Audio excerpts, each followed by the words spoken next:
Hey guys what's up, क्या हाल चाल, कैसे हो आप लोग, हाउ यू, कैसे हो आप लोग। आज हम मिल रहे हैं दिन में दूसरी बार। और अभी हम लोग कर रहे हैं स्ट्रक्चर ऑफ एटम।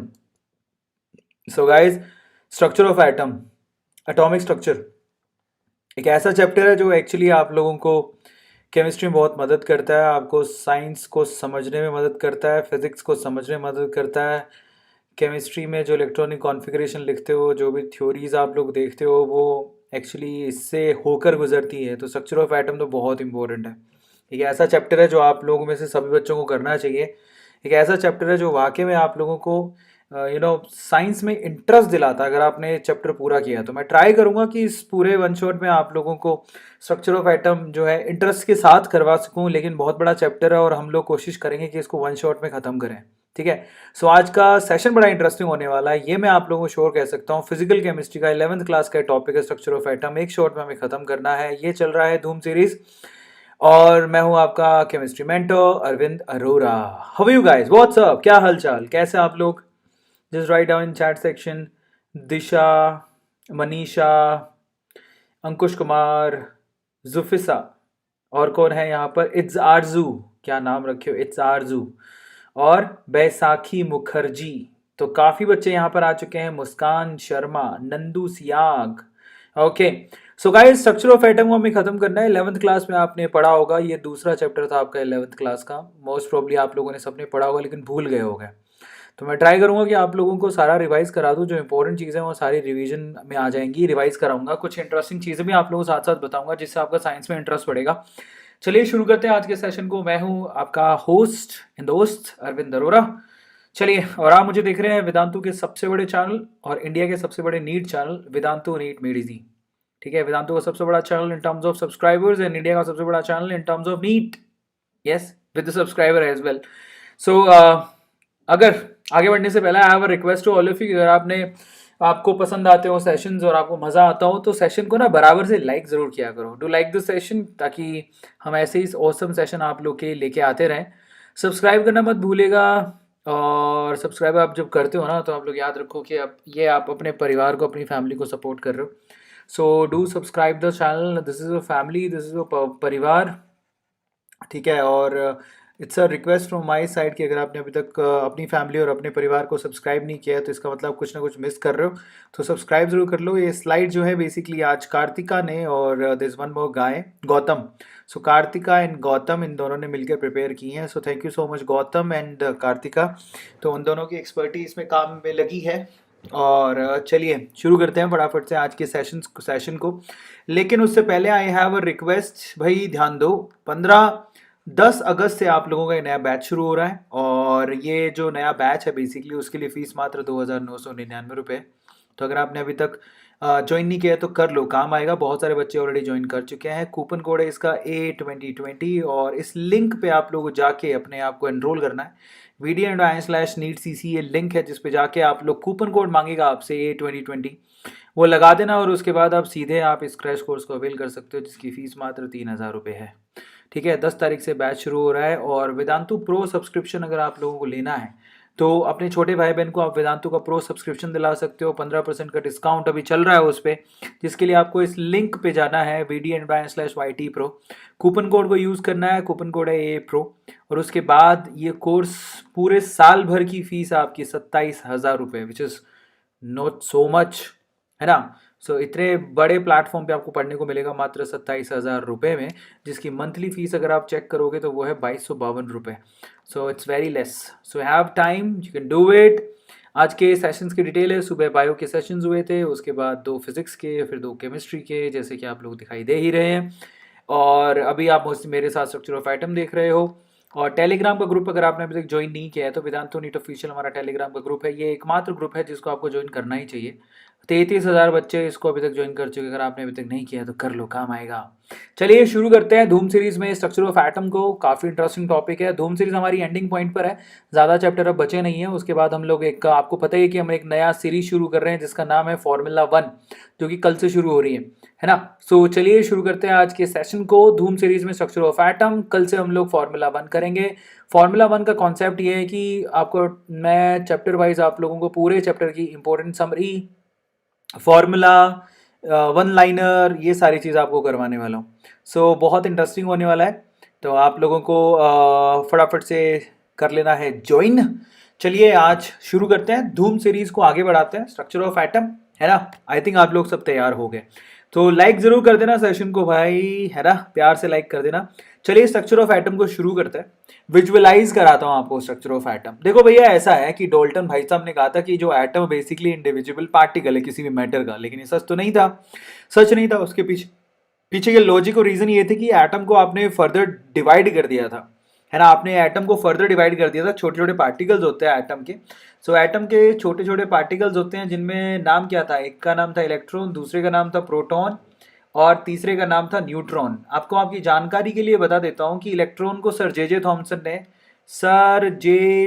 थॉमसन ने डिस्कवर किया था। प्रोटॉन को न्यूक्लियस में डिस्कवर रदरफोर्ड ने किया था, ठीक है। प्रोटॉन को, मैं अपनी स्टेटमेंट को ढंग से बोल रहा हूँ, ध्यान से सुनना, ठीक है। प्रोटॉन को न्यूक्लियस में रदरफोर्ड ने डिस्कवर किया था, न्यूक्लियस में रदरफोर्ड ने डिस्कवर किया था।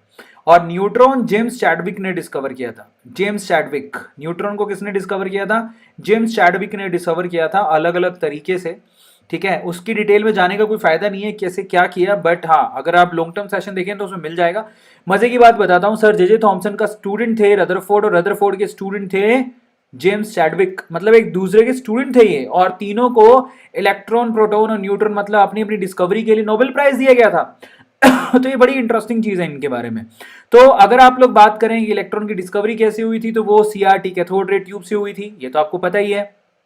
कैथोड रे ट्यूब से हम जो सर जे थॉमसन है उन्होंने क्या किया था, इलेक्ट्रॉन को बेसिकली डिस्कवर किया था।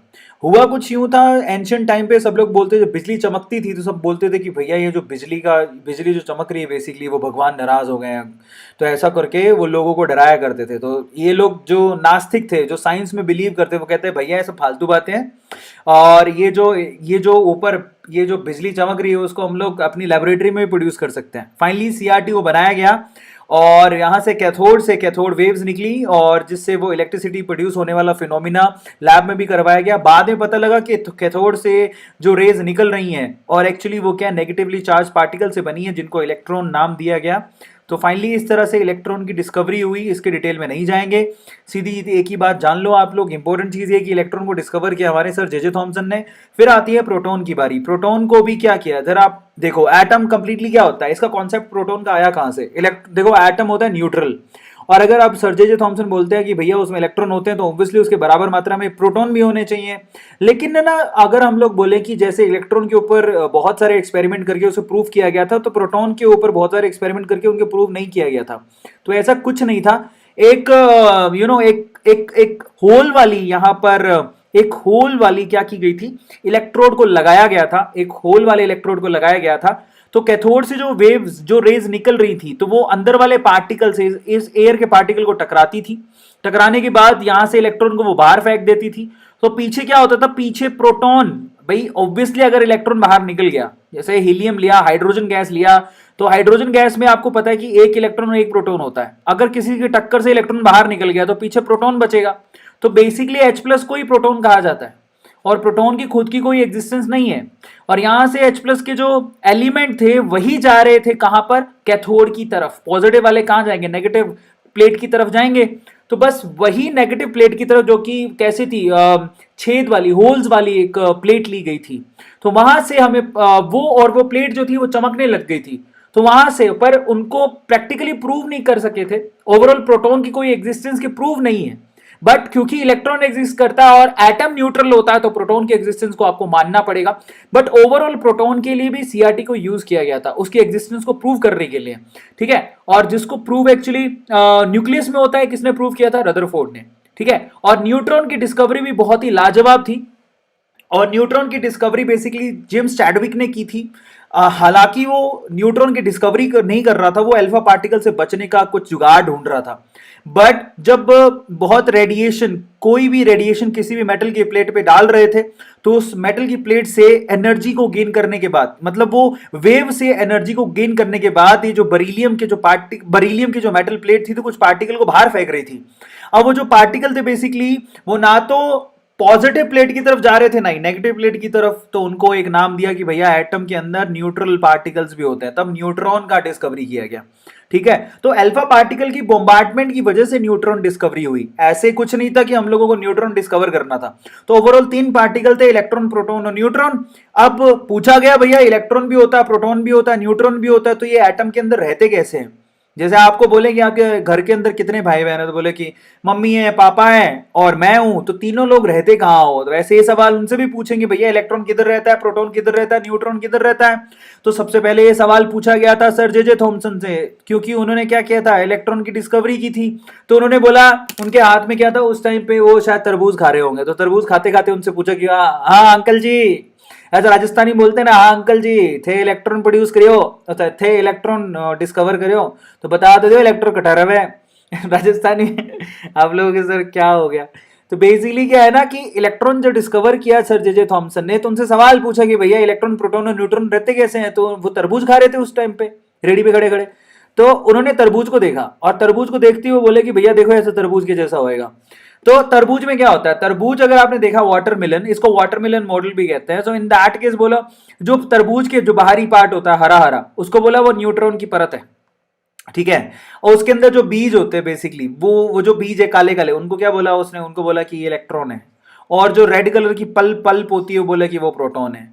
और काफी काफी सालों तक ये मॉडल जो है, जिसको प्लम पुडिंग मॉडल भी कहते हैं, केक पुडिंग मॉडल भी कहते हैं, ऐसा देखो ऊपर की लेयर है उसको उसने बोला कि भैया न्यूट्रॉन है, अंदर की व्हाइट ये जो येलो लेयर है उसको बोला कि ये तो भैया प्रोटॉन है, और ये जो आपको छोटे छोटे से चकी चिप्स दिख रहे हैं ना, चॉकलेट चिप्स, तो उनको बोला कि इलेक्ट्रॉन है। तो ये प्लम पुडिंग मॉडल काफी सालों तक चला, लेकिन ये गलत था। इसको गलत साबित किसने किया? रदरफोर्ड ने। रदरफोर्ड कहता है फालतू की बकवास है, हालांकि वो ये कहना नहीं चाहता था कि ये फालतू की बकवास है, लेकिन जो एक्सपेरिमेंट उसके स्टूडेंट कर रहे थे, उसके बाद जो कंक्लूजन निकल गया वो धांसू था। बेसिकली रदरफोर्ड और उसके स्टूडेंट भी यही पता करने की कोशिश कर रहे थे कि जो अल्फा पार्टिकल है उनसे बचे कैसे। तो उन्होंने पूरा सेटअप तैयार किया था, ये लेड का एक बॉक्स था और वहां से कंटिन्यूसली अल्फा पार्टिकल की बोम्बार्टमेंट हो रही थी। एक गोल्ड की फॉइल उन्होंने लगाई थी। बाद में पता लगा कि बहुत सारे जो अल्फा पार्टिकल्स हैं वो तो सीधे ही निकल गए, कुछ बहुत सारे अल्फा पार्टिकल तो सीधे निकल गए, सीधे निकल गए। तो इसका मतलब ये हुआ कि भैया जो आपका एटम है वो मतलब बहुत सारा एम्प्टी स्पेस है उसमें, क्योंकि कोई चीज सीधे निकल जाएगी इसका मतलब उसमें कुछ नहीं है, तो बहुत सारा एम्प्टी स्पेस है एटम के अंदर। तो इसका मतलब क्या हुआ कि सर जे थॉमसन तो पागल बना रहे थे, वो ये कह रहे थे कि भैया ये तो पूरा तरबूज के जैसा है, जबकि रदरफोर्ड का एक्सपेरिमेंट यहाँ पता है ऐसे लग रहा था कि भैया सारे पार्टिकल तो सीधे निकल रहे हैं। इसका मतलब एटम का जो बहुत सारा एरिया वो एम्प्टी है, लेकिन कुछ पार्टिकल रिफ्लेक्ट हो रहे थे। तो कुछ पार्टिकल रिफ्लेक्ट हो रहे थे इस तरह से, और कुछ पार्टिकल क्या थे, कुछ पार्टिकल बेसिकली पूरे 180 डिग्री से घूम के वापस आ रहे थे। तो ये बड़ा इंटरेस्टिंग चीज उनको लगा कि यार ये क्या है। तो तब उनको समझ में आया कि भैया फाइनली उन्होंने कहा कि पूरा एटम वैसे तो खाली है, पूरा एटम वैसे तो खाली है, लेकिन उसके बीचों बीच एक ऐसी जगह है जिसका एरिया बहुत कम है। ठीक है, और वो एरिया, वो जगह कुछ ऐसी है कि उसमें पूरे प्रोटॉन यानी कि पॉजिटिव चार्ज लाई करता है, और वो मासी भी बहुत है। मासी मतलब वो हिंदी वाली मासी नहीं, इंग्लिश वाली मासी। मासी मतलब उसमें टोटल एटम का मास लाई करता है। तो बोला वो बहुत ज्यादा मासी है, तो जो भी पार्टिकल इससे टकराएगा वो चूर चूर हो जाएगा, मतलब वापस घूम के आ जाएगा। तो तभी उन्होंने बोला कि भैया देखो एटम पूरा खाली होता है, लेकिन उसके सेंटर पॉइंट पे एक न्यूक्लियाई होता है, और उस न्यूक्लियाई के अंदर प्रोटॉन और न्यूट्रॉन रहते हैं। तो तब जाके उन्होंने बोला कि भैया प्रोटॉन किधर रहते हैं, न्यूट्रॉन किधर रहते हैं, वो न्यूक्लियाई के अंदर रहते हैं, रदरफोर्ड ने बताया।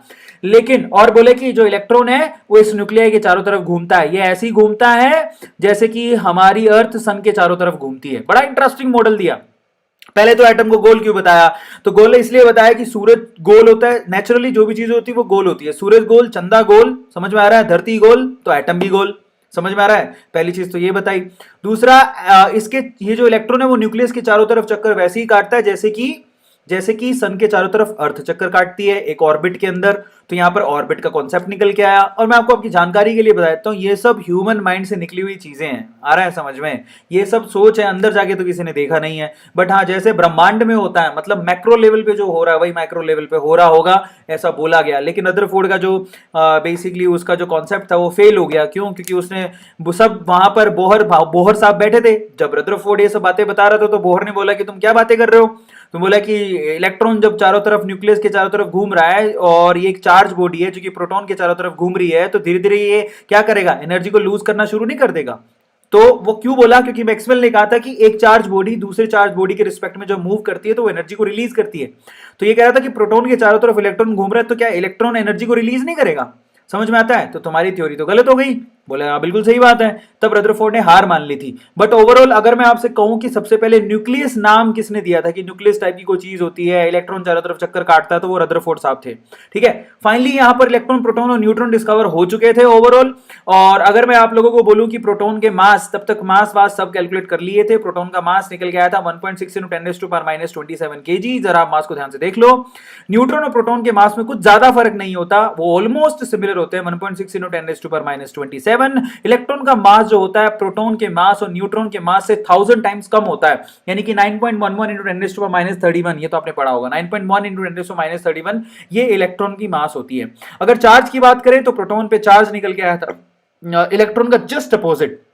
इलेक्ट्रॉन के ऊपर चार्ज किसने डिस्कवर किया था? ये डिस्कवर किया था मिलिकन ने। मिलिकन के ऑयल ड्रॉप एक्सपेरिमेंट से, मिलिकन के ऑयल ड्रॉप एक्सपेरिमेंट से चार्ज निकाला गया था 1.6 × 10⁻⁻19 कूलम, लेकिन माइनस का। तो प्रोटॉन पे क्या होगा? प्लस का। न्यूट्रॉन पे तो कोई चार्ज ही नहीं होता, तो वो जीरो।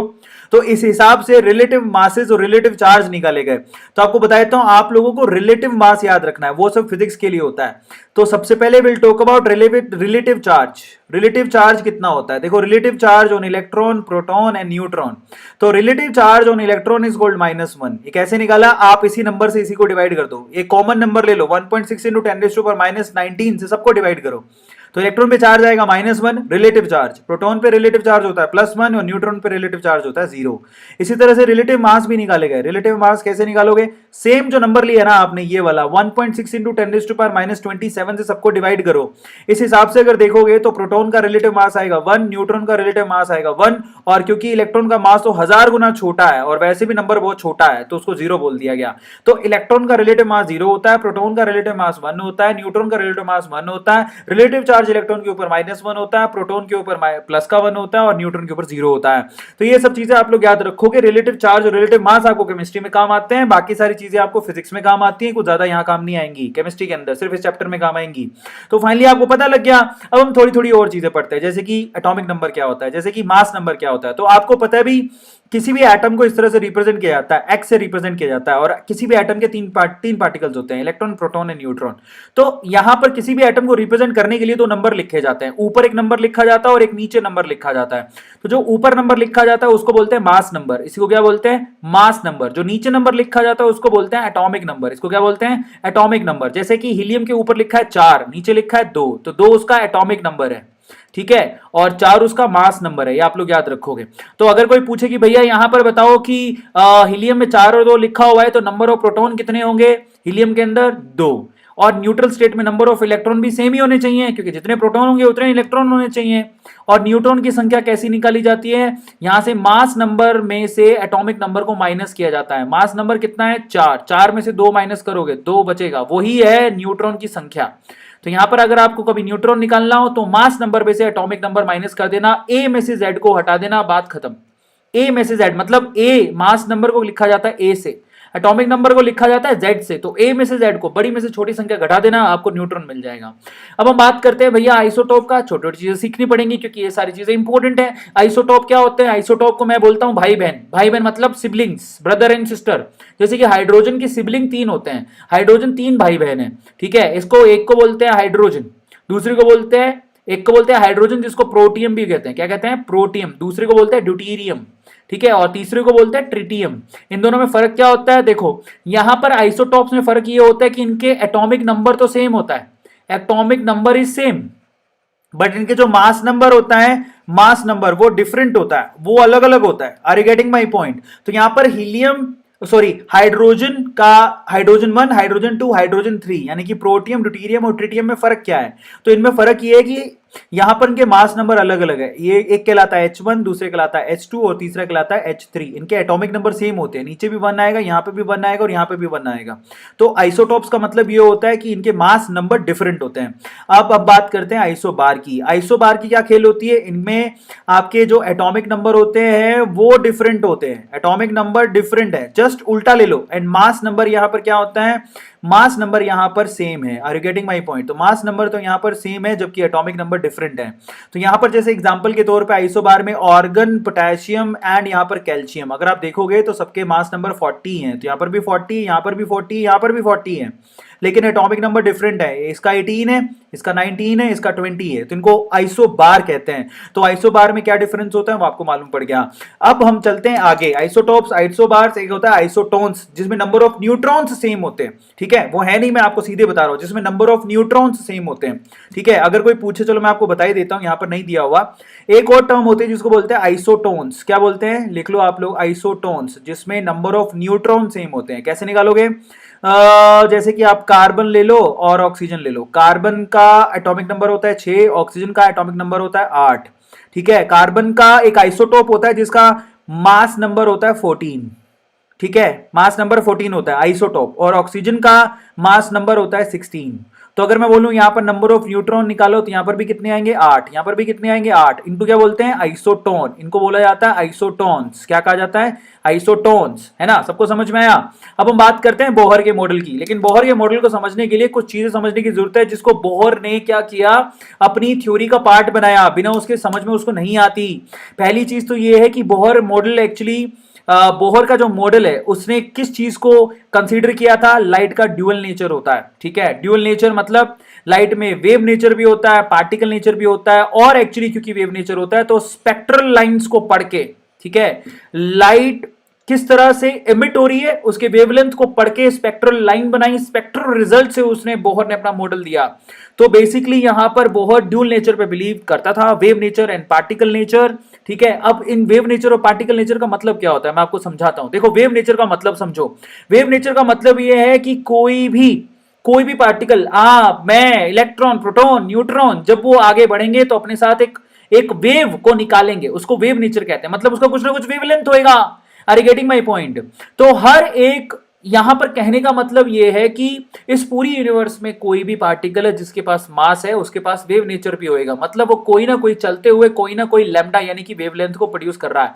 आप भी चलोगे ना, आप भी वेव प्रोड्यूस करोगे, लेकिन उसकी लैम्डा इतनी कम होती है कि वो हमें दिखाई ही नहीं देती है, हमारे विजिबल रेंज में आती ही नहीं है। वैल्यू बहुत कम होती है, इसलिए वो महसूस ही नहीं की जा सकती। आ रहा है समझ में?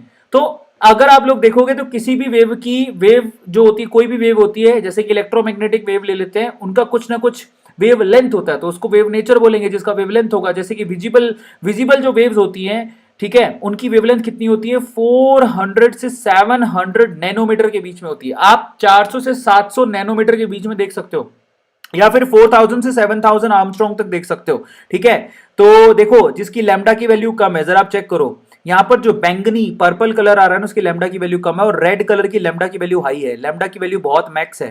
ठीक है, तो ये छोटी छोटी चीजें जो काम आती है, अगर आप देखोगे तो 700, रेड की लैम्डा की वैल्यू मैक्स है, इसका मतलब उसकी पेनिट्रेशन एनर्जी मिनिमम होती है। आगे हम रिलेशन पढ़ेंगे कि energy is anti proportional to wavelength. अगर वेवलेंथ ज्यादा है तो एनर्जी कम होगी। तो रेड की लैम्डा की वैल्यू ज्यादा होती है लेकिन उसकी एनर्जी कम होती है। और ये विजिबल रेंज है 400 से 700 नैनोमीटर तक हम लोग देख सकते हैं। इसको इलेक्ट्रोमैग्नेटिक वेव बोलते हैं। अगर उसमें किसी भी, याद रखो, किसी भी पार्टिकल की वेव है तो उसके लिए लैम्डा डिफाइन जरूर होगा। लैम्डा का क्या मतलब होता है? लैम्डा का मतलब होता है वेव लेंथ, क्योंकि वेव नेचर है तो वेव लेंथ तो होगी। पार्टिकल नेचर के लिए आप यहां पर किसी भी चीज की ड्यूअल नेचर को अगर डिफाइन करना है, ठीक है, तो ब्लैक बॉडी रेडिएशन को डिफाइन किया गया था। ब्लैक बॉडी क्या होता है? बेसिकली ब्लैक बॉडी एक ऐसी बॉडी है जो कि अगर आप इस पे लाइट फेंकोगे तो ये हर तरह की लाइट के लैम्डा को, हर तरह की लाइट को वो एब्जॉर्ब कर लेते हैं। उसको ब्लैक बॉडी कहा जाता है। और सिमिलर चीज इसको हीट करने पे भी होता है, मतलब सिमिलर नहीं, इसको अगर हीट करोगे तो ये सिमिलर बाकी की जैसे ही होता है। वो क्या करता है? रेडिएशन इमिट करती है। देखो, मैं आपको एक बात बताता हूं। आपने कभी देखा कि लोहार को देखा? लोहार क्या करता है? लोहे को गर्म करता है। आपने कभी गौर किया हो? लोहा वैसे ग्रे कलर का होता है, सिल्वरी ग्रे कलर का डार्क होता है, ग्रे कलर का टाइप का होता है। लेकिन जब आप उसको हीट करते हो तो वो आपको रेड कलर का दिखाई देता है। और ज्यादा हीट करोगे तो आपको ब्लू कलर का भी दिखाई देगा। ठीक है, तो ये रेड कलर का क्यों दिखाई दे रहा है तो मैं आपको बताता हूं। एक्चुअली अगर आप पूरी साइंस को पकड़ोगे तो आप कोई भी चीज को हीट करते हो ना, तो वो हर तरह की रेडिएशन की लाइट बाहर निकलता है, हर तरह की वेवलेंथ की लाइट को बाहर निकालता है। लेकिन जो लाइट वो सबसे ज्यादा बाहर निकालता है वही हमें दिखती है। तो अगर आपको आयरन रेड कलर का दिखता है तो इसका मतलब क्या हुआ, इसका मतलब यह है कि उस वेवलेंथ की लाइट वो सबसे ज्यादा इमिट कर रहा है। ऐसा कुछ ग्राफ आता है जिसमें ये वेवलेंथ की लाइट सबसे ज्यादा इमिट हो रही है, इस वजह से यहां पर आपको रेड दिखता है वो।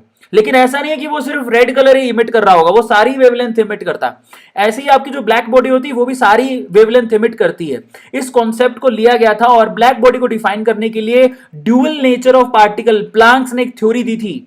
ठीक है, इस कॉन्सेप्ट को और क्लैरिफाई करने के लिए प्लांक्स ने एक थ्योरी दी थी, उसको हम लोग जरा समझे। प्लांक ये कहता है, जनरल थ्योरी ये थी कि जो सन से रेज आ रही हैं वो सारी की सारी ना वेव नेचर रखती हैं, वो वेव की फॉर्म में आ रही हैं। समझ में आ गया। और इलेक्ट्रोमैग्नेटिक वेव जो है उनकी कुछ ना कुछ वेवलेंथ होती है। जनरल थ्योरी ये थी कि वेव की फॉर्म में आ रही है। जब पार्टिकल नेचर आया तो प्लांक ने, मैक्स प्लांक उनका नाम था, उन्होंने अपनी प्लांक क्वांटम थ्योरी दी। उन्होंने कहा कि भैया ऐसा है, जो सन से एनर्जी के बंडल, सन से जो रेज आ रही हैं उनके अंदर छोटे छोटे एनर्जी के बंडल है जिनको फोटोन या क्वांटम कहा जाता है, और बहुत सारे बंडल को क्वांटा कहा जाता है, इसलिए उसकी थ्योरी को प्लांक्स की क्वांटम थ्योरी का नाम दिया गया। तो ये कहते हैं कि आप जब धूप में खड़े होते हो या आप धूप में खड़े हो तो जो सन से रेज आ रही हैं वो ऐसे नहीं कि वेव फॉर्म में एनर्जी लेके आ रही है, ऐसा नहीं है। उनमें छोटे छोटे एनर्जी के पार्टिकल्स है जिनको क्वांटा या क्वांटम कहा जाता है, फोटोन कहा जाता है। अब हर एक छोटे पैकेट के पास है ना अपनी खुद की एक एनर्जी होती है। उस एनर्जी को उन्होंने क्या नाम दिया, उन्होंने कहा कि उस एनर्जी की वैल्यू होगी E equals to H nu. Nu माने फ्रीक्वेंसी, जिसको हम बोलते हैं C बाई लेमडा, क्योंकि हर एक इलेक्ट्रोमैग्नेटिक वेव C यानी कि इसको क्या बोलते हैं, स्पीड ऑफ लाइट है ना, उसी की स्पीड से आगे बढ़ती है। तो जो लेमडा की, सॉरी यहां पर फ्रीक्वेंसी का वैल्यू वो C बाई लेमडा है। C की वैल्यू कितनी होती है, 3 × 10⁸, ये तो बोलते हैं मीटर्स पर सेकेंड। ठीक है, लाइट की जो स्पीड है। और लेमडा क्या है यहां पर, लेमडा बेसिकली उस वेव का वेवलेंथ है, और C बाई लेमडा की वैल्यू को फ्रीक्वेंसी कहा जाता है, और H की वैल्यू को प्लांक कांस्टेंट कहा जाता है, जिसकी वैल्यू होती है 6.626 × 10⁻34। मतलब ये है कि कोई भी इलेक्ट्रोमैग्नेटिक वेव जब आगे बढ़ रही होती है तो वो छोटे छोटे एनर्जी के पैकेट लेके चलती है। हर एक एनर्जी के पैकेट के पास इतनी एनर्जी होती है, E equals to H nu. समझ में आ गया। और अगर मान लो कि भैया तुम्हारे पास n मोल्स ऑफ, यहां पर अगर मान लेते total number of quanta n है तो आप n से मल्टीप्लाई कर दो टोटल एनर्जी को निकालने के लिए, दैट्स इट, और कुछ भी नहीं है। आया समझ में। तो ये बहुत इंपॉर्टेंट है, ये पहला फॉर्मूला जो आपको काम देगा, मतलब E equals to H nu, और न्यू का वैल्यू होता है C बाई लेमडा। तो ये दोनों चीजें आपको बहुत काम देगी आपके न्यूमेरिकल सोल्व करने में। फिर पार्टिकल नेचर को एक और चीज डिफाइन करते हैं जिसको बोलते हैं photo electrical effect. Photo electrical effect क्या होता है, किसी भी मेटल की प्लेट पर अगर आपने, देखो हमें चैप्टर पूरा करना है, ध्यान से सुनना, जो सुनता जाएगा उसको आता जाएगा। किसी भी मेटल की प्लेट पर अगर आप लोगों ने किसी भी वेवलेंथ को यहां पर इंसिडेंट करवाया, ठीक है, जैसे ये हो रहा है प्रैक्टिकली आपको दिख भी रहा है, तो वहां से क्या होगा, वो एनर्जी को गेन करके वहां के इलेक्ट्रॉन बाहर निकलते हैं। तो यहां पर है ना फोटो इलेक्ट्रिकल इफेक्ट ही कहता है कि वहां पर अगर सन की रेज आ रही है और मेटल की प्लेट पे टकरा रही है और वहां से एनर्जी लेके जब इलेक्ट्रॉन बाहर निकल रहे हैं, तो बेसिकली वो एनर्जी जो है वो किस फॉर्म में आ रही है, क्वांटा की फॉर्म में। तो उस एनर्जी का फॉर्मूला क्या निकल के आएगा, E equals to H nu. इतनी एनर्जी आप दे रहे हो, जो यहां से सनलाइट यहां से इसके ऊपर गिरा रहे हो, उसमें टोटल एनर्जी जो भी है उसके अंदर वो है E equals to H nu. अब ये जो एनर्जी, ये एनर्जी के जो फोटोन है वो इलेक्ट्रॉन को मिल रहे हैं और इलेक्ट्रॉन यहां से बाहर निकल रहा है। आ गया समझ में। तो मतलब ये है कि जो एनर्जी आप सनलाइट की फॉर्म में, मतलब जो एनर्जी उनके पास है वो सनलाइट की फॉर्म में इलेक्ट्रॉन को जो मिल रही है वो दो काम आएगी। पहला तो भैया इलेक्ट्रॉन को बाहर निकालने में, दूसरा उसको दौड़ने में। अब आप मेरी बात को ध्यान से सुनना, इसको ऐसे समझ सकते हो, मेरी बात को ध्यान से सुनना। मान लो ना आपका दोस्त घर पे है होली के दिन और वो बाहर नहीं निकल रहा, तो तरीका क्या है, एक तो बोले ओ सुन, समझ में आ रहा है, तो ऐसा करोगे ना, सुन बाहर आ, तो सुन बाहर आ, तुझे मतलब ऐसा प्यार से बोलोगे तो सुन बाहर आ, तो खिड़की तक तो वो आ ही जाएगा। समझ में आ रहा है। तो आप उसको खिड़की तक लेके आ गए, मतलब उसकी शक्ल आपने देख ली, तो और पर अगर उसको साथ में आपने थोड़ा सा अपने दोस्तों यारियों में चलता है गाली दे दोगे तो वो आपके पीछे भी दौड़ेगा। या फिर आप मान लो ओ सुन बाहर आ और आपने एक गुब्बारा लिया, कौन सा वाला, कलर भरा हुआ, और दिया उसके मुंह पे खिंचा के, तो अब क्या होगा, पहले तो बोला ओ सुन बाहर आ तो खिड़की पे आ गया, और फिर आपने ना खिंचा के उस पे गुब्बारा मारा तो आपके पीछे भी दौड़ेगा। तो सेम चीज यहां पे भी होती है। मतलब ये है कि आप जो लाइट इंसिडेंट करवा रहे हो उसके पास कितनी पावर है, क्या सिर्फ उसके पास सिर्फ बाहर निकालने की पावर है या फिर पीछे दौड़ाने की भी पावर है। तो बेसिकली जो भी आप एनर्जी देते हो वो दो पार्ट में डिवाइड हो जाती है। एक तो खिड़की पे शक्ल दिखाएगा वो, जिसको बोलते हैं वर्क फंक्शन, समझ में आ गया, मतलब सिर्फ वो बाहर आएगा, और एक दौड़ेगा, काइनेटिक एनर्जी। तो आप जो भी एनर्जी यहां पर इंसिडेंट हो रही है वो दो पार्ट में डिवाइड हो जाती है। जो भी आप एनर्जी दे रहे हो वो दो पार्ट में डिवाइड होती है। पहला तो वर्क फंक्शन यानी कि सिर्फ बाहर निकलेगा, दूसरा काइनेटिक एनर्जी। समझ में आ गया? ये है आपका फोटो इलेक्ट्रिकल इफेक्ट का टोटल इक्वेशन। अच्छा, ई की वैल्यू क्या हो गई भाई? जो लाइट आपने इंसिडेंट करवाई एच न्यू, और वर्क फंक्शन की वैल्यू क्या हो गई? That is H new not. समझ में आ गया? इसको न्यू नॉट को हम लोग बोलते हैं work function frequency, threshold frequency. जितनी फ्रीक्वेंसी लेके वो बाहर आएगा, और हर एक इलेक्ट्रॉन के लिए थ्रेशोल्ड फ्रीक्वेंसी जो होती है वो फिक्स होती है। ठीक है, और अगर हम लोग यहां पर दोनों की वैल्यू रख दें तो काइनेटिक एनर्जी किसके बराबर आएगी? आप ई की वैल्यू और डब्ल्यू की वैल्यू रख दो तो काइनेटिक एनर्जी आएगी, एच कॉमन निकल जाएगा, तो म्यू माइनस म्यू नॉट। ये काइनेटिक एनर्जी है जो कि किसके बराबर होती है? काइनेटिक एनर्जी किसके बराबर होती है? हाफ एम बी स्क्वायर के बराबर होती है। तो यहां से आप वेलोसिटी की वैल्यू निकाल सकते हो, किस वेलोसिटी से इलेक्ट्रॉन बाहर निकल रहा है। ठीक है, सो ओवरऑल ये तरीका होता है कि जब भी कोई लाइट आप इंसिडेंट करवाते हो तो उसमें होती है एनर्जी, एनर्जी की वैल्यू होती है एच न्यू। वो दो काम आएगी, एक उसके वर्क फंक्शन को सेटिस्फाई करेगी यानी कि बाहर मुखड़ा दिखाएगी, दूसरा उसको काइनेटिक एनर्जी प्रोवाइड करेगी, हाफ एम बी स्क्वायर वो होती है। तो इस तरह से आप इसको फोटो इलेक्ट्रिकल इफेक्ट को समझ सकते हो। समझ में आ गया? तो ये मतलब निकलता है फोटो इलेक्ट्रिकल इफेक्ट का। और यहां से आपको ये भी पता है कि फोटो इलेक्ट्रिकल इफेक्ट, देखो जब आप वेव डाल रहे हो तो ऑब्वियसली फोटो इलेक्ट्रिकल इफेक्ट वही दिखाएगा जिसके अंदर पार्टिकल नेचर होएगा। तो बेसिकली पार्टिकल नेचर को और पुख्ता प्रूव करता है। Are you getting my point? और ये उसकी इक्वेशन होती है। अगर काइनेटिक एनर्जी निकालना है तो H new minus H new not kinetic energy का वैल्यू होगा। ठीक है, अब हम चलते हैं आगे, थोड़ा और डिटेल में पढ़ते हैं। Evidence for quantize energy level. अब यहां से चीजें ना जो थोड़ी और इंटरेस्टिंग होती जाएंगी, जो बोहर ने अपने एक्सपेरिमेंट में काम ली थी। ठीक है, स्पेक्ट्रोस्कोपी से उसने बहुत सारी चीजें ऑब्जर्व की थी, वो आपको समझनी है। पहले मैं आप लोगों को दिखाता हूं, उसके बाद अपन आगे चलेंगे। सबसे पहले तो आपको ये समझने की जरूरत है कि स्पेक्ट्रम, ठीक है, स्पेक्ट्रम कितने तरह का होता है। देखो स्पेक्ट्रम का पहले मतलब क्या होता है। अगर आप प्रिज्म देखे हो, आपने कभी प्रिज्म देखा? उस पर जब आप व्हाइट लाइट इंसिडेंट कराते हो तो आपको सारे कलर बाहर निकलते दिखते हैं। ठीक है, तो वो जो कलर निकल रहे हैं बेसिकली उसको स्पेक्ट्रम कहा जाता है। अगर उसमें सारे कलर कंटिन्यूअस हैं, कोई भी कलर गायब नहीं है, तो उसको बोलते हैं कंटिन्यूअस स्पेक्ट्रम। मतलब उसमें हर वेवलेंथ की वेव हो तो उसको बोलते हैं कंटिन्यूअस स्पेक्ट्रम। लेकिन मान लो कि यहां पर कुछ जो है, कुछ जो कलर्स है वो गायब हो गए, थोड़े बहुत कलर गायब है, थोड़े बहुत, तो उसको बोलते हैं एब्जॉर्प्शन स्पेक्ट्रम। मतलब कुछ कलर ही गायब कर लिए, एब्जॉर्ब कर लिए। आपको पता है, एक बात बताता हूं, कोई भी बॉडी, जैसे मुझे ले लो, मेरी स्किन अभी आपको कैसी दिख रही है? मेरी स्किन आपको थोड़ी सी स्किनी यानी कि ब्राउन, लाइट ब्राउन कलर की दिख रही है। किसी की डार्क ब्राउन दिखती होगी, कोई बहुत ही गोरा चिट्टा दिखता होगा, जैसे हमारे पुलकित सर बहुत गोरे चिट्टे हैं और हम तो गोरे चिट्टे नहीं है। अब आपको एक मजेदार बात बताता हूं, आपको मेरा ये स्किन का कलर क्यों दिख रहा है? उसका रीजन क्या है? मे भी हो सकता है ये मैं इससे भी डार्क कॉम्प्लेक्शन हूं, मुझे रियलिटी में देखो हो सकता है मैं और भी ब्राउन कलर का हूं, लेकिन अभी आपको मैं ये क्यों दिख रहा हूं? कारण क्या है कि जो लाइट मेरी स्किन के ऊपर पड़ रही है वो यही कलर रिफ्लेक्ट कर रही है, इसी वेवलेंथ की कलर को रिफ्लेक्ट कर रहा है, इसीलिए आपको सिर्फ यही कलर दिख रहा है। समझ में आ गया? तो हर एक बॉडी पे जब भी कोई लाइट पड़ती है तो तीन तीन चीजें होती है उसके साथ। या तो पूरा लाइट को कई वेवलेंथ को एब्जॉर्ब कर लेता है, कई को रिफ्लेक्ट कर देता है, कई को रिफ्रैक्ट कर लेता है, अपने अंदर से जाने देता है। तो तीन तरह की चीजें उसके साथ हो सकती है। तो अगर वो सारी की सारी लाइटें शो कर रहा है तो उसको कंटिन्यूस स्पेक्ट्रम बोलते हैं। कुछ एक लाइट गायब है तो उसको एब्जॉर्प्शन स्पेक्ट्रम बोलते हैं, क्योंकि कुछ वो ले गया। मान लो कि कुछ ही लाइटें दिख रही हैं, मतलब आप अगर इस स्पेक्ट्रम में देखोगे तो आपको एक लाइन बैंगनी, एक लाइन नीली, एक लाइन हरी और एक लाइन लाल दिख रही है। इसको बोलते हैं इमिशन स्पेक्ट्रम। समझ में आ गया? तो बेसिकली कुछ ही वेवलेंथ वाली लाइट्स को वो इमिट कर रहा है भाई साहब, बाकी सारी एब्जॉर्ब कर ली।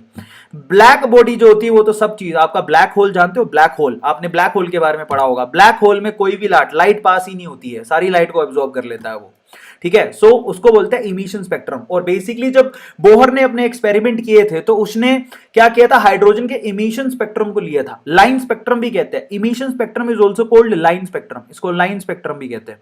तो इस स्पेक्ट्रम की स्टडी उसने की थी और अपना क्या किया था? एक स्पेक्ट्रम की लाइंस बनाई थी। तो उन लाइंस का नाम क्या था? देखो उसने क्या किया, जब ऊपर वाले जितने भी ऑर्बिटल्स हैं उनसे जब कोई भी लाइट पहले वाले ऊपर वाले जितने भी शेल्स हैं यानी ऑर्बिट है, उसमें से अगर सारी लाइट या सारे इलेक्ट्रॉन सीधे पहले वाले पर गिर रहे हैं तो उस सीरीज को लाइमन सीरीज बोला था। और जब उसकी वेवलेंथ की कैलकुलेशन करी गई थी तो वो वेवलेंथ आ रही थी यूवी वेव। तो लाइमन सीरीज में जो लाइट्स इमिट होती हैं वो यूवी रेज की होती है, यूवी। ठीक है, लैम्डा उनका यूवी रेज में आता है।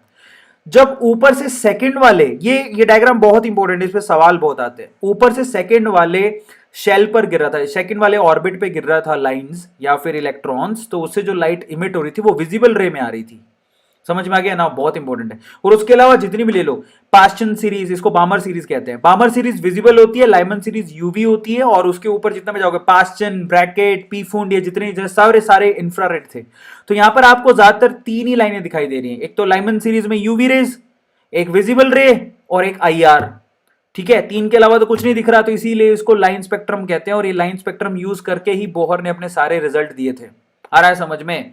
तो बेसिकली यहां पर इंफ्रारेड, विजिबल, यूवी रेज, ये रेज ही बाहर निकल रही थी। लाइन स्पेक्ट्रम को डिजाइन करने के बाद बोहर ने अपने सारे रिजल्ट निकाले। तो आप लोग याद रखना है कि भैया लाइमन सीरीज में जो जो ऑर्बिट होता है जहां पर सारे इलेक्ट्रॉन आके गिरते हैं वो 1 होता है, और वहां पर अल्ट्रा वायलेट रेज निकलती हैं। बामर सीरीज में नंबर 2 पर आके इलेक्ट्रॉन गिरते हैं, विजिबल रेज होती हैं। पास्चन में नंबर 3 पर आकर गिरता है और इंफ्रारेड होता है। ब्रैकेट में नंबर 4 पे आके गिरता है और ये भी इंफ्रारेड होता है। पी फुंड में नंबर 5 पे आके गिरता है और ये भी इंफ्रारेड होता है। तो इस तरह से इंफ्रारेड रेज नीचे, बस उसके बाद तो इंफ्रारेड ही है। तो तीन तरह की आपको वेवलेंथ वाली वेव दिख रही है, अल्ट्रावायलेट, विजिबल एंड इंफ्रारेड।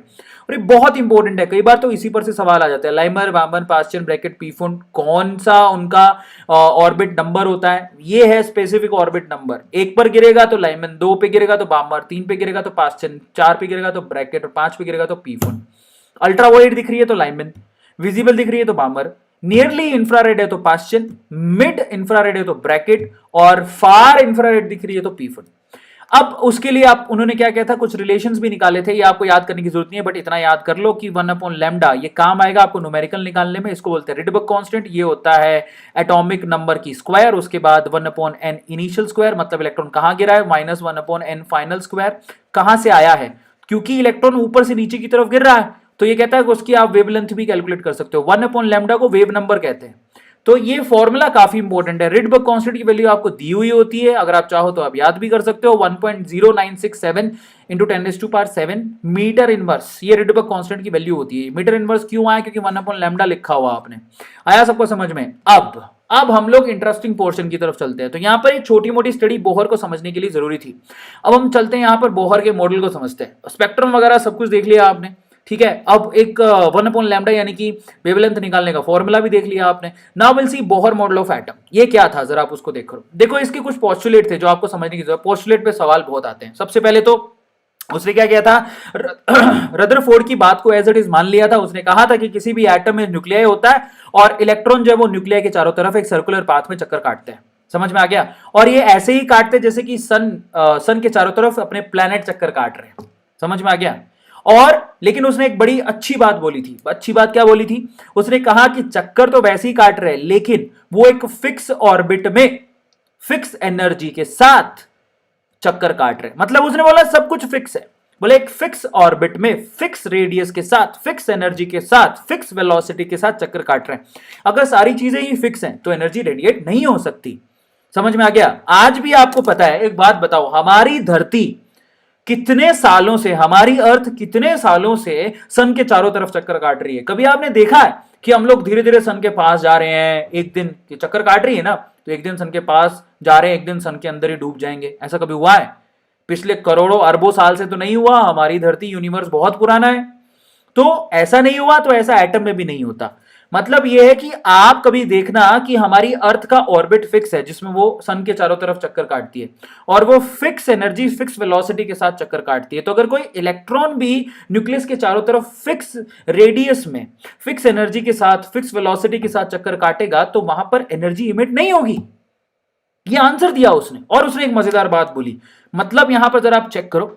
मतलब वो ये कहता है कि भैया देखो, हाँ फिक्स है, सब कुछ फिक्स है, लेकिन अगर आप मान लो किसी इलेक्ट्रॉन को एनर्जी देते हो, अगर आप एनर्जी प्रोवाइड की, तो वो ऊपर एक्साइट होके जा सकता है, मतलब ऊपर वाले ऑर्बिट में जा सकता है, जैसा दिख भी रहा होगा। और वापस से वो अगर नीचे आना चाहे तो उतनी अमाउंट ऑफ एनर्जी उसे निकालनी भी पड़ेगी। और वो एनर्जी का फॉर्मूला क्या है? वही सेम, एच न्यू। ये देखो, ये बहुत इंपॉर्टेंट चीज है जो आपको ध्यान रखनी है। तो यहां पर सीन क्या है, यहां पर सीन है कि भैया इलेक्ट्रॉन एक्साइट होकर ऊपर जा सकता है अगर एनर्जी मिल जाए, और डी एक्साइट होकर नीचे भी आ सकता है, उतनी एनर्जी उसको रिलीज भी करनी पड़ेगी।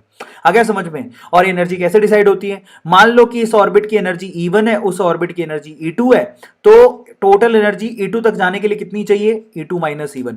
मान लो मेरे पास 10 रुपए है, मेरे को अमीर बनने के लिए कितने चाहिए? 1 करोड़ रुपए। तो टोटल 10 रुपए तो मेरी जेब में है, तो टोटल अब कितने रुपए चाहिए? 1 करोड़ माइनस 10। आ रहा है समझ में? तो अगर उतना पैसा मिल जाता मैं करोड़पति बन जाऊंगा, ऊपर चला जाऊंगा। आ रहा है समझ में? So this is how you can understand.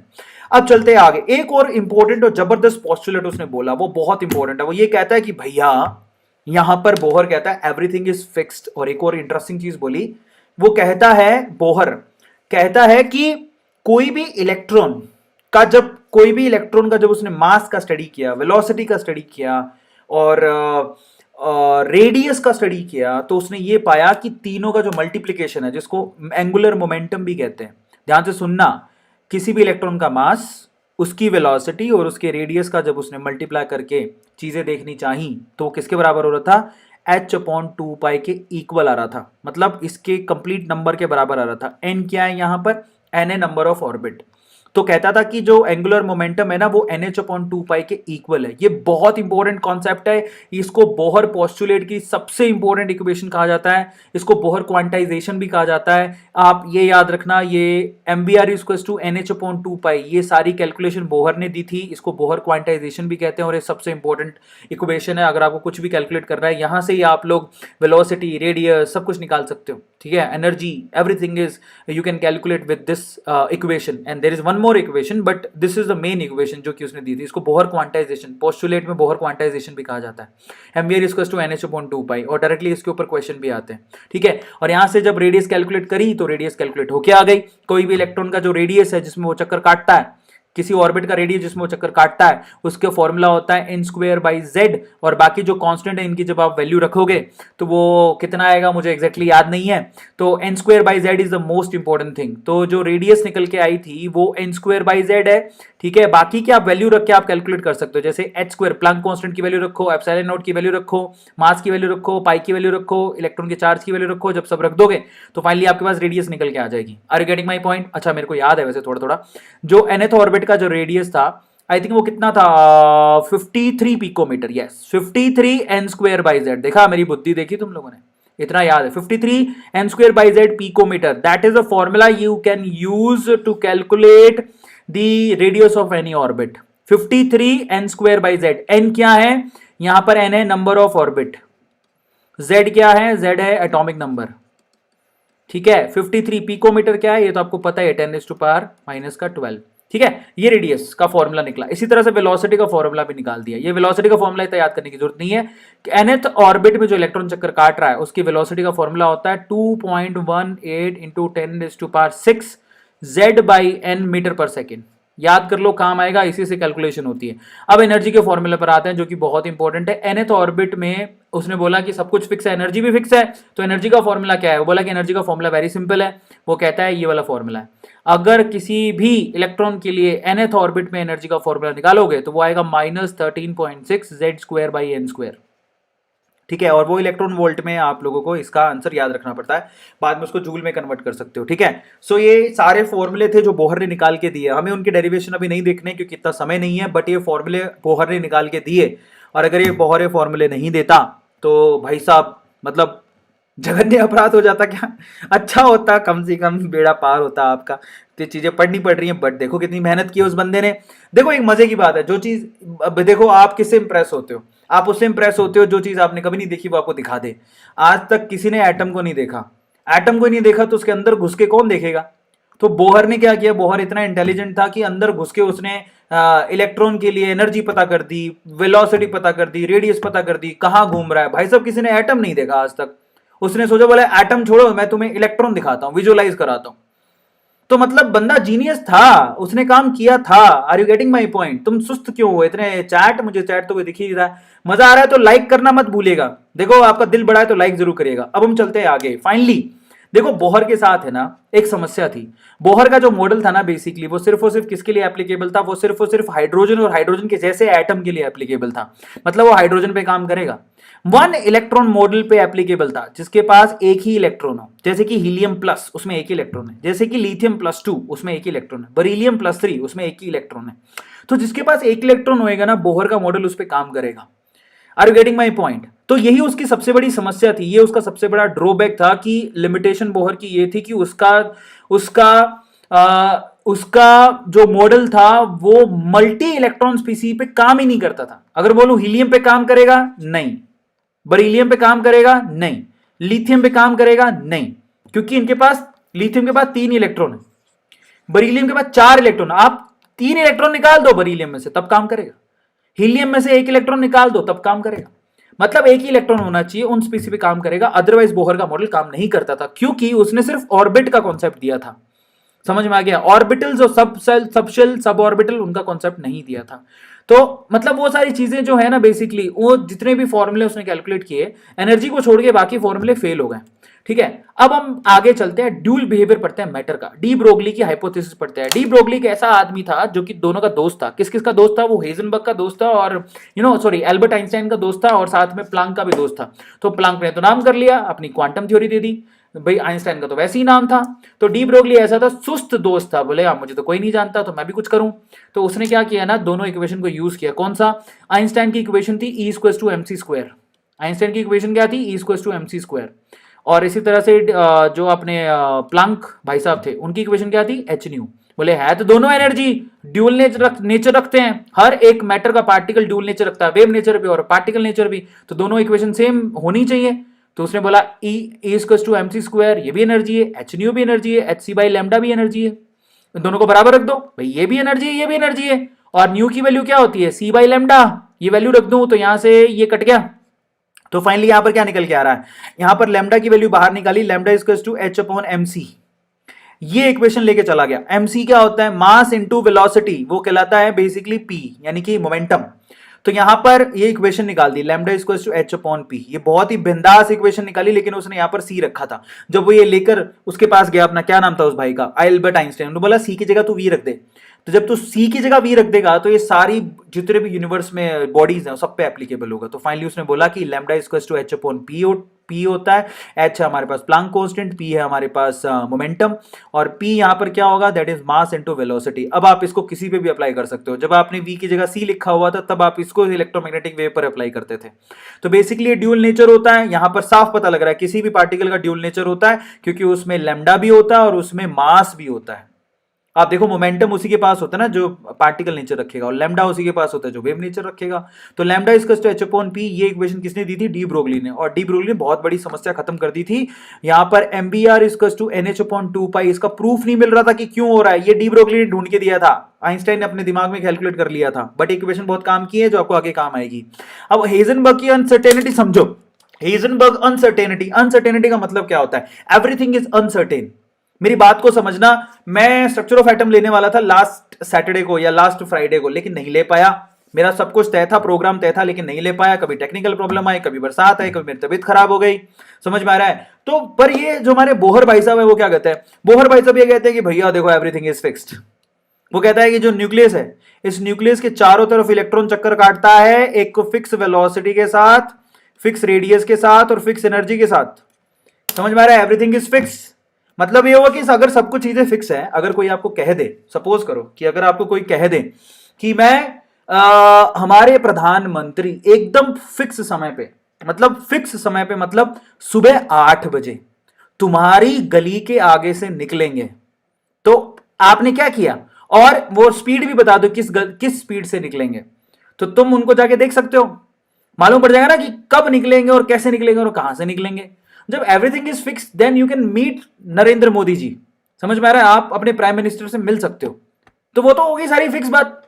लेकिन मान लो कल को, मान लो कि भाई गलती से उन्हें कहीं जाना पड़ गया, या ऐसा मान लो उनका प्रोग्राम कैंसिल हो गया, वट एवर, तो देयर इज एन अनसर्टेनिटी ना। समझ में आ रहा है? मतलब मैं आज आया नहीं आया, मेरी कुछ मजबूरी हो जाती, मैं भी नहीं आता, तो देयर इज एन अनसर्टेनिटी लाई। समझ में आ रहा है कि भगवान पे भरोसा नहीं करने वाले कहते हैं कि एवरीथिंग इज सर्टेन।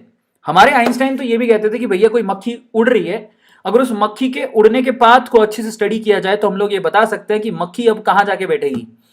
लेकिन हेजनबर्ग कहता है कि भाई साहब थांबा, एवरीथिंग इज नॉट फिक्स्ड, कल क्या होगा किसी को नहीं पता, इस यूनिवर्स को कोई चला रहा है और वो किसी को नहीं पता, तो अपने आप को भगवान मत समझो। तो हेजनबर्ग कहता है भैया अनसर्टेनिटी हर जगह लाई करती है, ट्राई टू अंडरस्टैंड। तो उसने बोला कि हेजनबर्ग की अनसर्टेनिटी प्रिंसिपल यही थी कि भैया बोहर भाई साहब थांबा, तुम कहते हो कि इलेक्ट्रॉन फिक्स वेलोसिटी से घूमता है, फिक्स रेडियस से घूमता है, फिक्स एनर्जी से घूमता है, तो मतलब ये कि मैं इलेक्ट्रॉन को पता कर सकता हूं, इलेक्ट्रॉन को देख सकता हूं। फिर तो आज तक क्यों नहीं दिखा इलेक्ट्रॉन, कभी सोचे हो तुम? क्योंकि अगर तुम मुझसे पूछो, मेरी बात अगर मुझसे पूछो कि मैं कहां रहता हूं, मैं बैंगलोर रहता हूं, तो क्या मुझे तुम बैंगलोर में ढूंढ लोगे? नो। अच्छा, अब तुम्हें पता लग जाए कि मैं बैंगलोर में कहां रहता हूं, अच्छा मैं या तो वेदांतु के ऑफिस मिलूंगा या मैं मेरे फ्लैट पे मिलूंगा। अब तुम्हें दो चीजें पता लग गई, तो क्या मैं तुम्हें वेदांतु में या फिर फ्लैट में मिल ही जाऊंगा जब तुम आओगे? गारंटी तो नहीं है। तुम्हें मेरी रहने की जगह पता है, एवरीथिंग यू नो, लेकिन फिर भी कोई गारंटी नहीं है कि मैं मिलूंगा। Try to understand. समझ में आ रहा है? तो वो कहता है कि इलेक्ट्रॉन की तुम फिक्स वेलोसिटी, एनर्जी, रेडियस जो भी बता रहे हो, तुम कहते हो कि भैया इलेक्ट्रॉन तुम आ जाके मिल जाए, तो इलेक्ट्रॉन आज तक ढूंढ लेना चाहिए था लोगों को, आज पता लगा लेना चाहिए था, लेकिन इलेक्ट्रॉन नहीं पता लगाया जा सका। समझ में आ रहा है? उसकी जगह को, उसकी वेलोसिटी और रेडियस को फिक्स बताने वाले लोग गलत थे। There is an everything is uncertain. वो ये कहता है कि आप किसी भी इलेक्ट्रॉन की एग्जैक्ट लोकेशन को पता नहीं कर सकते। मतलब वो ये कहता था कि किसी भी इलेक्ट्रॉन के केस में, ध्यान से सुनना, किसी भी इलेक्ट्रॉन के केस में आप उसकी पोजीशन और उसके मोमेंटम को एक साथ पता नहीं कर सकते। You can't calculate the exact position and the exact movement at the same time for any electron, नहीं पता कर सकते आप। तो उसमें कितनी गलती करोगे आप? उसकी पोजीशन को पता करने में और उसकी मोमेंटम को पता करने में एटलीस्ट h/4 इतनी गलती तो करोगे ही करोगे। ये मिनिमम गलती है, उससे ज्यादा गलती भी हो सकती है। मतलब ये कह दिया कि मैं 9 बजे आऊंगा, फिक्स नहीं है, 9:01 2 सेकंड या 9 बजे से पहले भी आ सकता हूं। तो there is in everything there is uncertainty lie. अब ये कहता है कि भाई साहब ऐसा है, तुम इतनी गलती तो करोगे, मतलब किसी भी इलेक्ट्रॉन की पोजीशन और मोमेंटम को एक साथ पता नहीं किया जा सकता। मजे की बात, हाँ उसकी प्रोबेबिलिटी मैक्सिमम कहां पर मिलने की वो पता कर सकते हो। मेरी बात को समझो, मैं कहां रहता हूं, मेरे घर या वेदांतु के ऑफिस, पर गारंटी नहीं है कि मैं आपको मेरे घर और वेदांतु के ऑफिस मिल जाऊंगा। लेकिन हां, ये दो जगह ऐसी हैं जहां पर मेरे पाए जाने की संभावना सबसे ज्यादा है। तो इसीलिए हेजनबर्ग ने कहा भैया तुम इतनी गलती तो करोगे, इसलिए आप इलेक्ट्रॉन की एग्जैक्ट पोजीशन को पता नहीं कर सकते। आप क्या पता कर सकते हो? आप ये पता कर सकते हो कि भैया जो इलेक्ट्रॉन है उसके पाए जाने की संभावना सबसे ज्यादा कहां है, और इलेक्ट्रॉन के सबसे ज्यादा पाए जाने वाली संभावना जिस जगह पर है उसी को उसने क्या नाम दिया? ऑर्बिटल। ये था हेजनबर्ग का अनसर्टेनिटी प्रिंसिपल। वो कहता है कि भैया सब कुछ फिक्स नहीं है, तुम रुक जाओ, थांबा। समझ में आ रहा है? तुम जो सोचते हो कि तुम भगवान हो गए, everything is fix, that is not fix, तुम इतनी गलती करोगे, कैलकुलेशन तुम एग्जैक्ट कर ही नहीं सकते हो। मतलब कहता है इलेक्ट्रॉन की फिक्स पोजीशन और मोमेंटम का पता तुम कर ही नहीं सकते हो, और तुम लोग h/4 के बराबर गलती करोगे। समझ में आ रहा है? तो there is in everything in this universe uncertainty lie. कहता है आप सिर्फ प्रोबेबिलिटी, पॉसिबिलिटी का पता कर सकते हो, और इलेक्ट्रॉन के पाए जाने की संभावना जहां सबसे ज्यादा है उनको ऑर्बिटल कहते हैं। जैसे मेरे बेंगलोर में मेरे पाए जाने की संभावना कहां है? मेरा घर पे या फिर वेदांतों के ऑफिस, तो मेरे लिए वो ऑर्बिटल हो गए, बट गारंटी नहीं है कि मैं मिल जाऊंगा। मैं कहीं और गया हो सकता हूं। समझ में आ रहा है? मैं कहीं और जा सकता हूं। Is it clear? तो अब हम चलते हैं ऑर्बिटल के कॉन्सेप्ट पे। तो ऑर्बिटल का कॉन्सेप्ट क्या है? और ऑर्बिटल एक ऐसी जगह है जहां पर इलेक्ट्रॉन के पाए जाने की संभावना सबसे ज्यादा होती है। Orbitals are those places where you can find out electron, the probability to find out the electron is maximum. जहां पर इलेक्ट्रॉन के पाए जाने की संभावना बहुत ज्यादा होती है, ठीक है, उनको ऑर्बिटल कहा जाता है। Are you getting my point? तो अब हम चलते हैं आगे, क्वांटम नंबर्स की तरफ चलते हैं। तो यहां पर हमारी बड़ी बड़ी सारी थ्योरी खत्म हो गई। अब मेन चीज आता है क्वांटम नंबर्स। ना क्वांटम नंबर, अब मेरी बात को सुनना, अगर आप मुझे पाना चाहते हो, मेरा पता करना चाहते हो, तो आप कैसे करोगे? एग्जैक्ट लोकेशन पे पहुंचना चाहते हो कि मैं कहां हूं, तो क्या करोगे? आप पता करोगे मेरा गली का नंबर। बैंगलोर रहते हैं तो सबको पता है। एटम, बैंगलोर एक तरह का एटम हो गया, समझो। ये अगर आप, मैं मान लो इलेक्ट्रॉन हूं, ठीक है, आई एम इलेक्ट्रॉन, अगर आप मेरे पास पहुंचना चाहते हो तो क्या करना होगे? तो ये बैंगलोर हो गया, आप बैंगलोर आ गए। बैंगलोर आने में तो कोई प्रॉब्लम ही नहीं थी। आपको क्या करना पड़ेगा? बैंगलोर में किस गली में रहता हूं ये पता करना पड़ेगा। यानी कि आपको स्ट्रीट नंबर का पता करना पड़ेगा। क्या पता करना पड़ेगा? Street number. अच्छा, उस गली में कौन से घर में रहता हूं, यह भी पता करना पड़ेगा। एग्जैक्टली आपको हाउस नंबर पता करना पड़ेगा। ठीक है, उस घर में कौन से कमरे में सोता हूं, ये पता करना पड़ेगा कि ये कमरा है, तो आपको रूम नंबर पता करना पड़ेगा। सही है। उस रूम नंबर में 2 बेड लगे हुए हैं। अब ये रूम है, अब इस रूम नंबर पे 2 बेड लगे हुए हैं। मान लो तुमने मेरी शक्ल कभी नहीं देखी है, तो मैं कौन से बेड पे सोता हूं, तो आपको बेड नंबर भी जानना पड़ेगा। ठीक है, तो आपको 4 चीजें चाहिए मेरे पास एग्जैक्ट मेरे सिर पे बैठने के लिए। 4 चीज, मैं कौन सी गली में रहता हूं, मैं कौन से घर में रहता हूं, मैं कौन से रूम में रहता हूं, और मैं कौन से बेड पे सोता हूं। अगर आपको पता लग गया तो मेरे बेड पे आके तुम बैठ जाओगे, भैया यही है अरविंद अरोड़ा सर। तो इसको हम लोग केमिस्ट्री में कैसे बोलते हैं? देखो, केमिस्ट्री में किसी भी इलेक्ट्रॉन का पता करने के लिए आपको 4 चीजें चाहिए। एक तो स्ट्रीट नंबर, जिसको हम लोग बोलते हैं प्रिंसिपल क्वांटम नंबर, जिसको हम लोग एन से रिप्रेजेंट करते हैं। एक होता है हाउस नंबर, जिसको बोलते हैं अजीमुथल क्वांटम नंबर, जिसको हम लोग एल से रिप्रेजेंट करते हैं। एक होता है रूम नंबर, जिसको बोलते हैं मैग्नेटिक क्वांटम नंबर, जिसको हम लोग एम से रिप्रेजेंट करते हैं। एक होता है बेड नंबर, कौन से बेड पे सोया पड़ा है, उसको बोलते हैं स्पिन क्वांटम नंबर। तो 4 क्वांटम नंबर होते हैं, एन एल एम एस। ठीक है, सो ये 4 क्वांटम नंबर के बारे में हम लोग पढ़ेंगे। अब ये पूरा अगर आपको पता लग जाए किसी इलेक्ट्रॉन के लिए, तो आप उस इलेक्ट्रॉन का एड्रेस पता कर सकते हो, बट गारंटी नहीं कि वो वहां मिल जाएगा, ये ध्यान रखना। बस हाँ, उसके सिराने पे जाके बैठ सकते हो, कभी तो आएगा सोने। तो मतलब ये है कि अगर आपको मेरा कोई street number, house number, room number, bed number बता दे, तो मैं गारंटी नहीं बेड पे सोया मिलूंगा। मैं सुसु करने के लिए टॉयलेट पे भी जा सकता हूं, मैं नहाने के लिए कहीं और भी जा सकता हूं। आ रहा है समझ में? क्लियर हो रहा है? तो अब बस आपको क्या करना है, उस बेड पे आके बैठ जाओ, मैं कभी ना कभी तो आऊंगा। सो मैक्सिमम पाए जाने की संभावना है वो सिर्फ, we can only check the probability और पॉसिबिलिटी कि हमको इलेक्ट्रॉन मिलेगा, बट गारंटी नहीं है। Try to understand. सो हम लोग एड्रेस पता कर सकते हैं। एड्रेस को क्वांटम नंबर से दिखाया जाता है। तो क्वांटम नंबर होते हैं 4। एक होता है प्रिंसिपल क्वांटम नंबर, एक होता है एंगुलर मोमेंटम क्वांटम नंबर, जो अजीमुथल क्वांटम नंबर भी कहते हैं, एक होता है मैग्नेटिक क्वांटम नंबर, एक होता है स्पिन क्वांटम नंबर। सबको पढ़ लो। पहला तो जो है ना प्रिंसिपल क्वांटम नंबर, वो बताता है कि भैया तुम्हारा शेल क्या है, इलेक्ट्रॉन कौन से शेल में है। शेल को रिप्रेजेंट करने का तरीका क्या होता है? इसको एन से रिप्रेजेंट करते हैं। ये 1 से शुरू होता है इसका number, shell number 1, shell number 2, shell number 3, shell number 4। इनको के एल एम से भी लिखते हैं, शेल के एल एम एन। समझ में आ गया? अब जैसे जैसे शेल का नंबर इंक्रीज होता है, साइज भी बढ़ने लगता है और एनर्जी भी बढ़ती है। और एनर्जी का फॉर्मूला सेम है जो बोहर ने निकाला था, कोई प्रॉब्लम नहीं है, वो फॉर्मूला आप यूज कर सकते हो, -13.6 वाला, याद है? Z²/n²। सो ये फॉर्मूला एज इट इज लगता है। ठीक है, अब आते हैं अजीमुथल क्वांटम नंबर पर। अजीमुथल क्वांटम नंबर आपको बताता है कि सबशेल कौन सा इलेक्ट्रॉन का, मतलब स्ट्रीट पता लग गया, घर कौन सा है। ठीक है, सबशेल कौन सा है, इससे आपको पता लगता है कि भैया शेप क्या होगी। अगर आपको अजीमुथल क्वांटम नंबर पता है तो आप शेप पता कर सकते हो। अब आप मेरी बात ध्यान से सुनना, शेल के अंदर सबशेल कैसे पता होता है? अगर मान लो कि फर्स्ट शेल है तो उसमें सबशेल होगा 1s। अगर सेकेंड शेल है तो सबशेल कितने होंगे? 2s and 2p। अगर थर्ड शेल है तो सबशेल कितने होंगे? 3s 3p 3d। ये सबशेल है। अब आपको मैं मजेदार बात बताता हूं, अगर कोई एस सबशेल की बात कर रहा है तो उसके लिए अजीमुथल नंबर होता है 0। अगर कोई पी सबशेल की बात कर रहा है तो अजीमुथल नंबर होता है 1। डी सबशेल की बात कर रहा है तो अजीमुथल नंबर होता है 2। एफ सबशेल की बात कर रहा है तो अजीमुथल नंबर होता है 3। समझ में आ गया?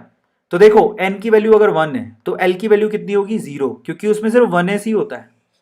पहले ऑर्बिट में सिर्फ एक ही सबशेल होता है, 1s सब ऑर्बिट होता है 1s, तो एल की वैल्यू कितनी हुई? 0। दूसरे ऑर्बिट में टोटल 2 सब ऑर्बिट होते हैं, कौन कौन सा? 2s एंड 2p, तो एल का वैल्यू कितना हुआ? 0 एंड 1। 2s एंड 2p, तीसरे के अंदर 3 होते हैं, 3s 3p 3d, तो एल की वैल्यू कितनी होगी? 0 1 2, क्योंकि s के लिए 0 लिखते हैं, p के लिए 1 लिखते हैं, d के लिए 2 लिखते हैं। अगर आपका शेल नंबर 4 है तो उसके अंदर टोटल सबशेल कितने होंगे? 4s 4p 4d 4f, यही हो गए। s के लिए 0 लिखते हो, p के लिए 1 लिखते हो, d के लिए 2 लिखते हो, f के लिए 3 लिखते हो। इस तरह से अजीमुथल क्वांटम नंबर यूज होते हैं। अब आ जाओ, अजीमुथल क्वांटम नंबर की खास बात क्या है? 0 यानी कि s, 1 यानी कि अगर l की वैल्यू 0 है तो s की बात कर रहे हो, 1 है तो p की बात कर रहे हो, 2 है तो d की बात कर रहे हो, 3 है तो f की बात कर रहे हो, 4 है तो g की बात कर रहे हो।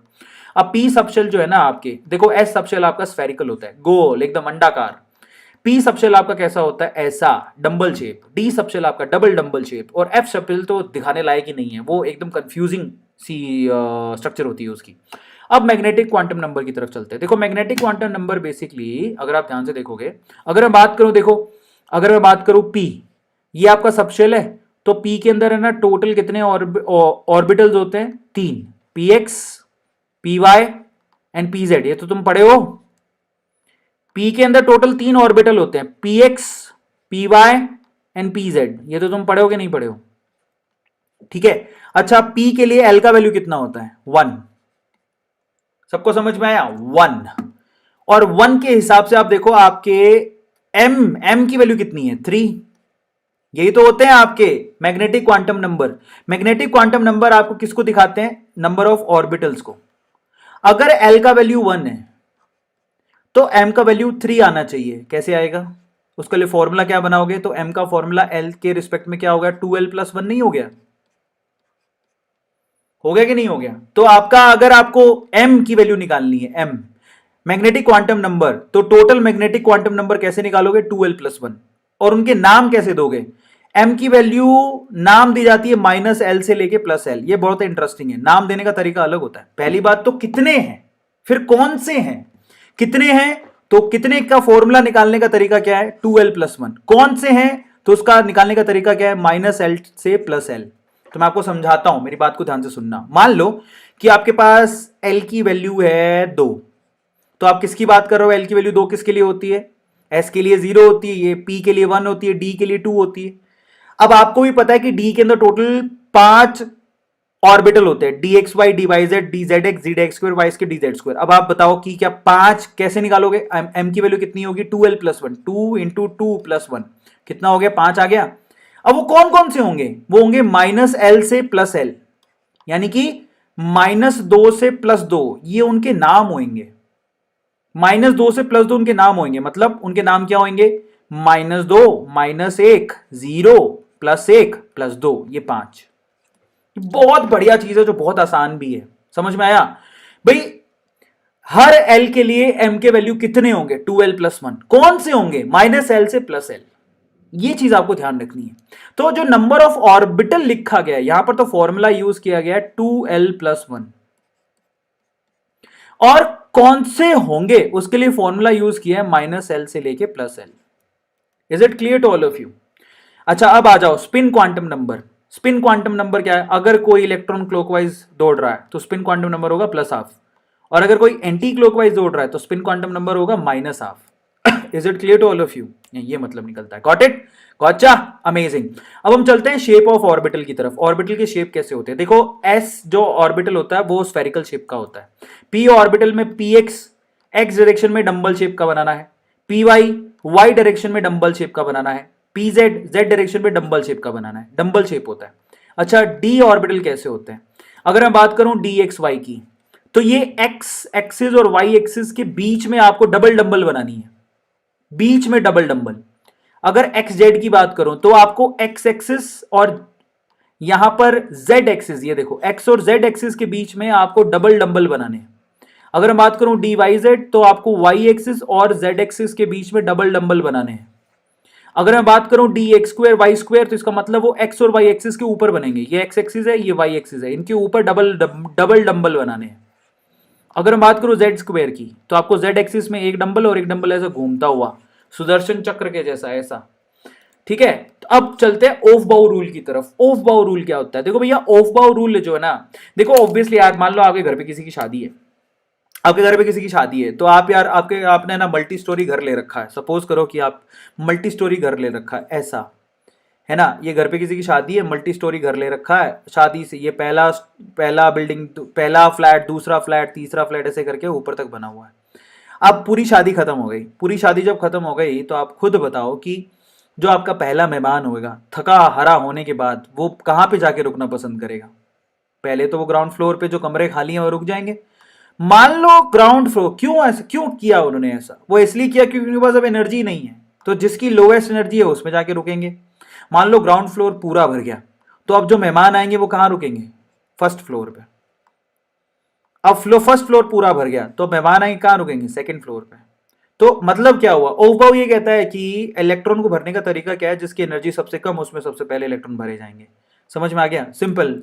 लोअर एनर्जी में पहले इलेक्ट्रॉन भरे जाते हैं, दैट्स इट। और इसके लिए आप n प्लस एल रूल का फॉलो कर सकते हो, जिसके लिए n प्लस एल की वैल्यू कम होती है, ठीक है, लो है, उसमें इलेक्ट्रॉन पहले भरे जाएंगे। मान लो n प्लस एल की वैल्यू सेम आ गई, इन दैट केस आप n की वैल्यू से कंपैरिजन करते हो। समझ में आ गया, जैसे कि मान लो आपके पास दिया हुआ है 3s एंड दिया हुआ है 2p।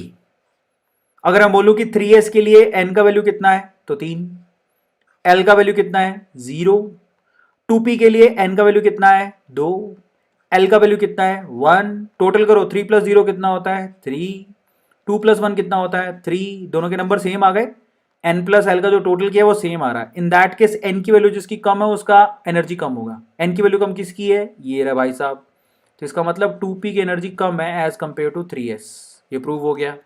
उसके अलावा उसने अपने खुद का एक ओवबाउ रूल भी दिया, वो कहता है कि सबसे पहले सबसे कम एनर्जी 1s की होती है, फिर 2s का नंबर आता है, ऐसे करके चलना है आपको, यूं 2s, फिर आता है 2p 3s, फिर आता है 3p 4s, फिर आता है 3d 4p 5s। इसको याद करने का तरीका मैंने बहुत बार बताया हुआ है, इसी को ओवबाउ रूल कहते हैं। अब आते हैं पाउनली एक्सक्लूजन प्रिंसिपल। पाउनली भाई साहब ये कहते हैं कि भैया देखो, किसी भी एटम में ना दो इलेक्ट्रॉन के एड्रेस सेम नहीं हो सकते, चारों क्वांटम नंबर सेम नहीं हो सकते, 3 सेम होते हैं लेकिन चारों सेम नहीं हो सकते।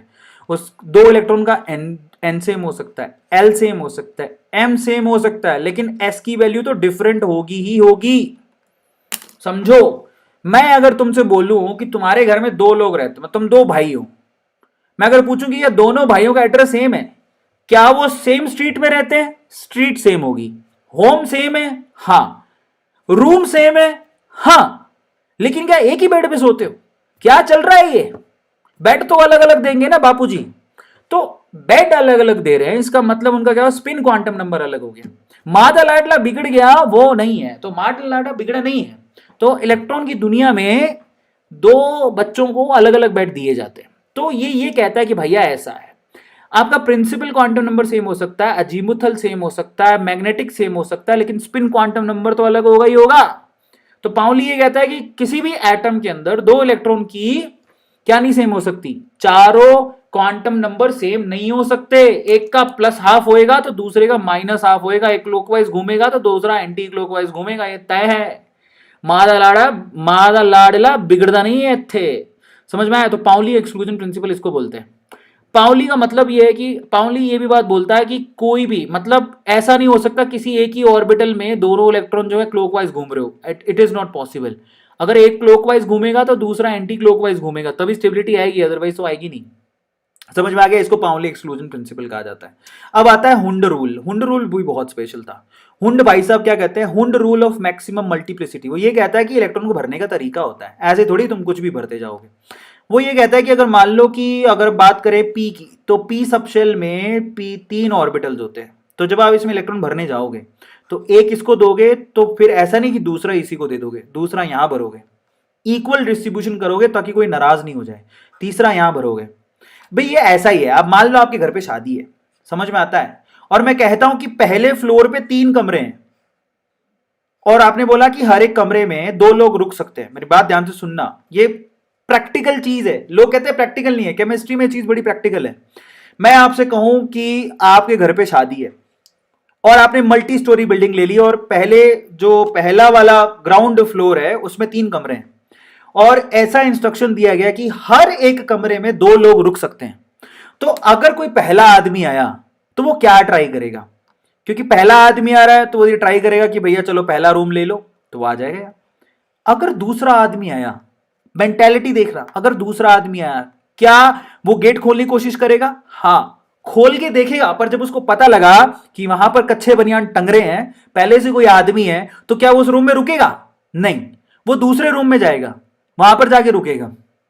सही बात है, तो यहां रुक गया। अब मान लो कोई तीसरा आदमी आया, उसने पहले वाले रूम में जाके झांक के देखा, उसको दिखा भाई कच्चे बनियान सूख रहे हैं यहां, तो आदमी रुका हुआ है। दूसरे वाले में गया, उसमें भी कच्चे बनियान सूख रहे थे, तो उसमें भी रुका हुआ है। जब तीसरे वाले में गया तो वो साफ सुथरा लगा, तो यहां रुक गया।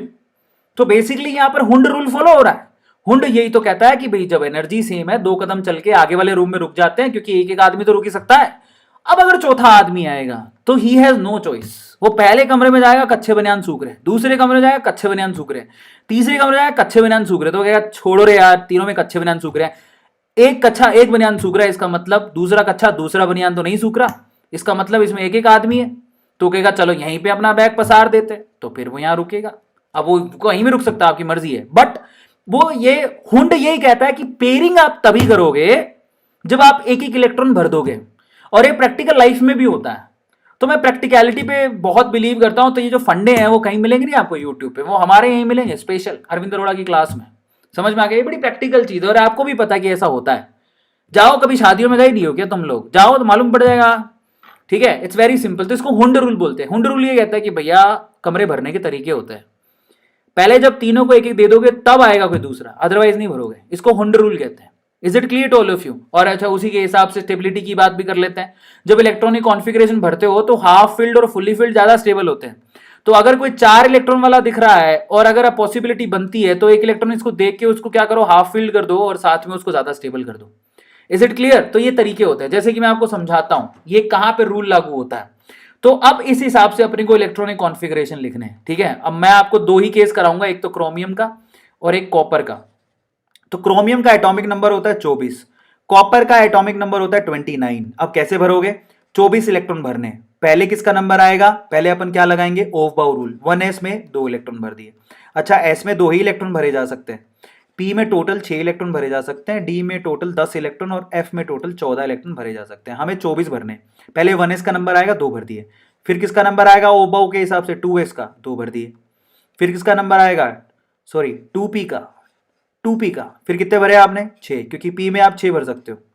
फिर किसका नंबर आएगा? 3s का, कितने भरोगे? 2।